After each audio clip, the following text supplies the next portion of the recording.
Under pressure. Law enforcement all over the country, they're dealing with protest. With the Black Lives Matter movement holding frequent demonstrations and presidential candidates visiting, officers are under pressure to manage protests peacefully. Candace McCowan joins us now live. And Candace, you spoke with officers today about how they plan to keep the peace. So what did they say? Well, Josh, good evening. You know, we've had two presidential candidates visiting the Tampa Bay area in the past week, and those often attract protesters. But Tampa police telling me that they have some simple goals: no injuries, no arrest, and no property damage. We don't want to make an arrest. That's not our aim. But as Tampa police officers showed yesterday, there are limits. Outside of a Trump fundraising event, protesters tried to push into the roads and were pushed back by officers. At one point, protesters yelling in officers' faces.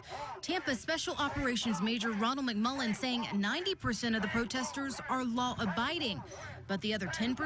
Trying to provoke you. They want a spot on the news. I want a spot on them in the media, you know. And it's ridiculous at this point.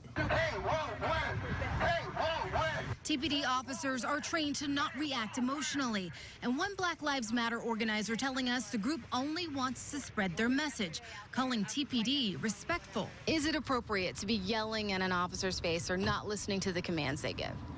Well, we're very adamant about any behavior that does not coincide with what it is that we stand for. There have been many protests this past month. In one case, protesters marched down 7th Avenue in Ybor City. In another case, protesters tried to block the entrance ramp to Interstate 275. Of course, you're going to have severe agitators no matter what group, okay? But however, for Black Lives Matter, we're about doing what we need to do in a peaceful manner. Two groups with a mission trying not to clash. And since the Black Lives Matter protesters had a bit of a resurgence in the past month, Tampa police telling me that they've only had one arrest, and that was for drug possession, but telling us that they try to be flexible. Josh. Candace, in some cases, these protesters have been able to block some roadways and not others. So who makes that decision on what roads they can block and when?